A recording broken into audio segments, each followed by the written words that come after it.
Howdy Daro Clan, welcome to another video of mine. Today I'm shaking things up a bit and doing a redstone video. Let me know if you like this change and want me to do more of these in the future. So today's video is it's going to be a tutorial on how to make an AFK 3D printer, as I'm sure you know from the thumbnail. If you end up enjoying this video, please consider liking and subscribing because I like watching numbers go up. So without further ado, let's get started. We're going to start with the platform, which includes the least redstone out of anything.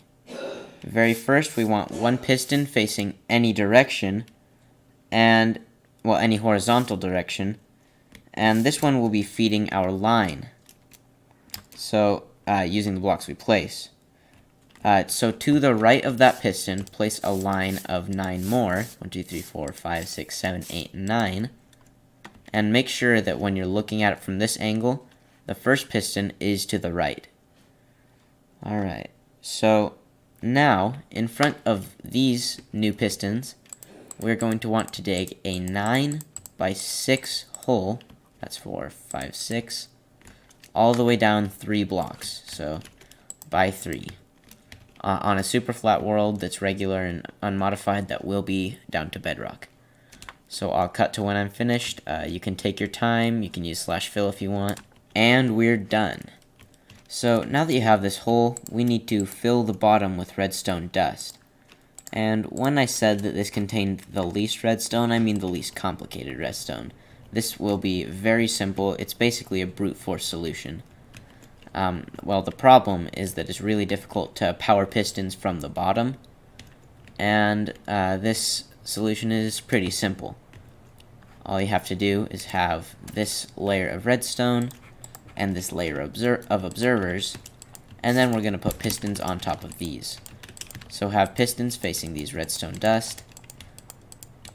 Observers facing these redstone dust. And then when we're done, the pistons will go on top. And then any redstone that powers all of these, which is pretty easy to do, will update all of these observers, which will go directly into the pistons. And that will give, I think, 2 pulses, since the redstone will go on and then off. But 2 pulses is fine, since we, 2 won't do anything different than 1. Alright, time for the final layer, which is the pistons. Oh boy. Alright, and then once we're done, we're gonna get all the redstone modules hooked up for this layer, for this section. And although the redstone modules might actually be just a little complicated, but they're still fairly simple. Alright, I'm going to use copper as my building block because I think it's a great block for redstone because it just looks like it fits with redstone. Kind of steampunk. Alright, and you need a repeater. Alright, so this little circuit here just prevents, well, first of all, it's going to make it so that when a block reaches the end of the line, all of these pistons fire and push it further. So, the reason we need this whole circuit is to stop it from becoming a clock. Because if we do not have this circuit, it will inevitably do that. So, we just want this.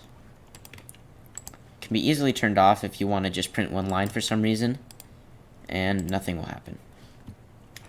Alright, and now we basically just have to do the same thing here. And let's see, right here,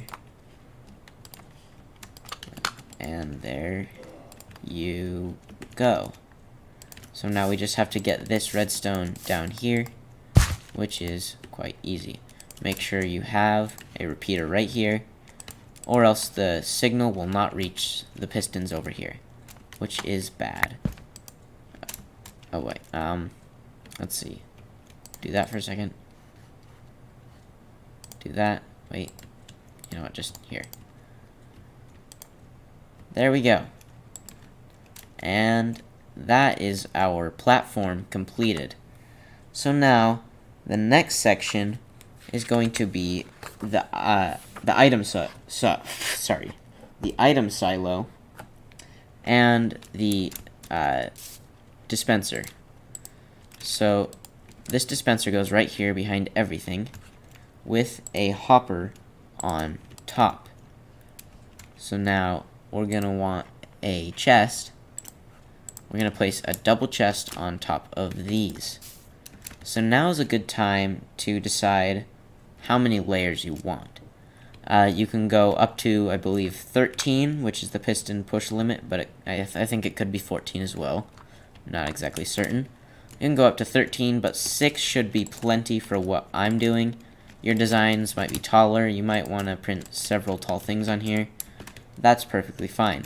So for however many layers you have, you're going to want to place a double chest and a hopper above it, or a hopper below it. So this is one layer, this is another, and this is another. You need to place the hoppers on alternating blocks so that they are not always on the same side. Oops. Alright, that's 4, 5, and 6. Oh boy. Alright, so now we're just going to go into all these empty spaces and place filler blocks. These will be deleted later. Alright. So now that you have all these filler blocks placed in, I might want to ignore that music in the background. I'm not sure how well my mic picked it up. Build this triangle shape and grab a comparator, which I don't actually have right now. Alright, grab that comparator, place it facing outward, and place redstone dust right there. You can break the filler block, or you can just do it all at the end. Alright, that there, that there, that there.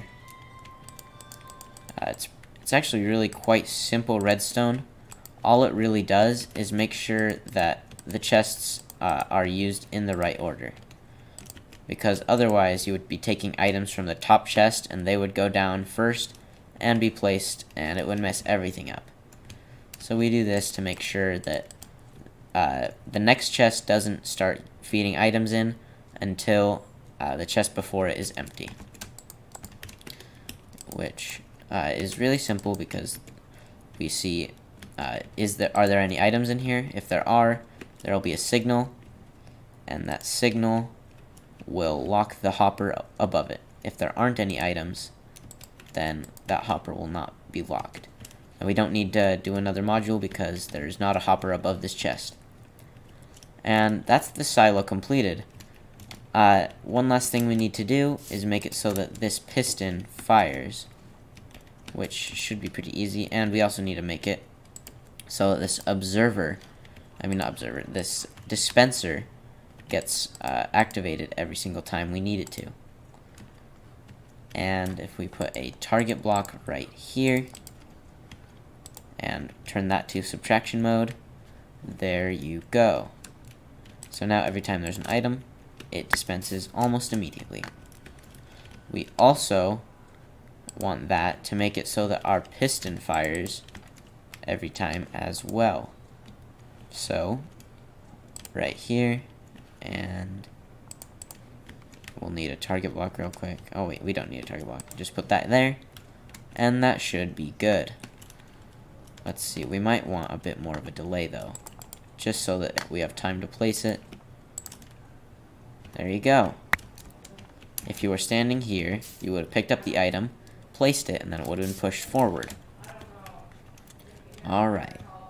So that is basically everything finished. Now all we need is the switch, which is a little more complicated than you might think, but it should be relatively easy anyway.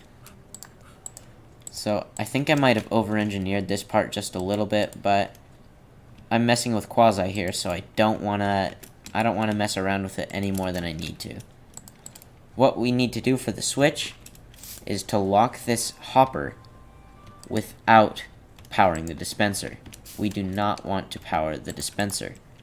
That would be very bad because then it would have to be updated, and I think it only gets updated once it gets powered, which means it would get powered once, have an item in it, get another item, and you would have 2 items in a time, and they would dispense randomly, which is very bad. Actually, wait, we can have it powered by this redstone block, if, and only if, we give it a pulse directly after, so that it's updated for our items. So make sure that you have these two observers here. Sorry, that was a rather confusing explanation, I think. So that's my bad, my apologies. But it should be fine as long as you just copy what I'm doing. Alright, so now you can just have the switch like right here. As long as you can get redstone dust to power this piston, you can place the switch wherever you want. You are going to want a substantial delay here, like at least 2 repeaters, fully maxed out, so that you have time to go from flicking the switch to staring at this block here. I'm just going to place a block of copper right here. And with that, I think we are just about done. All that's left is to explain really how you design things and do a quick demo. So, I think we should jump right into that. Alright, so the way we're going to design things is we're going to use blocks. Oh boy, we forgot to actually lock it. Alright. With that hiccup out of the way, we're going to use blocks that will be the very blocks we're going to be placing. Which means we place what we want our layer to look like in here, and then fill the rest with support. We need the support in the way, or else things will get messy. So I like to use end rods because it's mostly air, so you can see right through it, and it's easily breakable with a fist. It just breaks instantly. I would use slime or honey, but that would stick to the grass and to the pistons and mess things right up. So, with that quick and simple explanation out of the way, I'm going to finish the design and then show you guys just how it works. So I will see you in a second. Alright, our design is completed and we should be about good to go. I have, as you can see, several layers. We're going to be printing a little house. And as you can see, the top, the roof is right here. It goes down till we get a simple base. Alright, so we're just about ready to print. 2 things you just need to know are that you need to be in survival mode, not adventure, not creative, survival mode. Second, you need to make sure if you used a block, say oak planks, in the printing, you cannot have it in your inventory. That's a big no-no. You also might want to do a sweep through all your chests, probably in creative mode, to make sure that you didn't place any item twice. If there are 2 of an item, that's bad. It will mess up the print. And make sure there's nothing in the hoppers. Make sure just everything is clean and the way you want it. Alright, once you have all of that done, you can go into survival mode. And the next part, you will have to hold right-click for. There are several methods of doing so. You could just manually hold it the whole time, which takes around 2 minutes, depending on the amount of layers. You could use an auto-clicker, which is a pretty easy method if you have one already. But if you don't have one already, pro tip, if you reload resource packs, which you can achieve by holding F3 and T, any button you were clicking before will be held afterwards, whether you're actually holding it or not. So you can do that while holding right-click, and then quickly zoom over that lever, which will click it because it clicks an insane number of times a second, or it clicks very quickly at least, and then quickly look at this block. However much delay you added here is how much time you will have to look at this block after you flick the lever, and it will immediately start printing.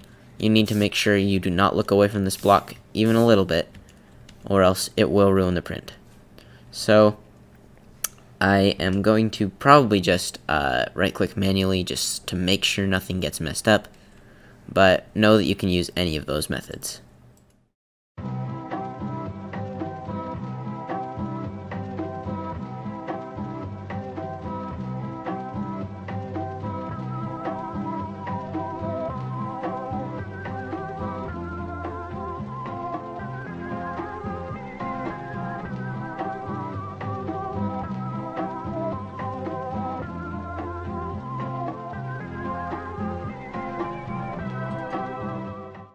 Alright, so now that that's finished printing, I have taken the liberty of removing the support blocks, and so that is basically it.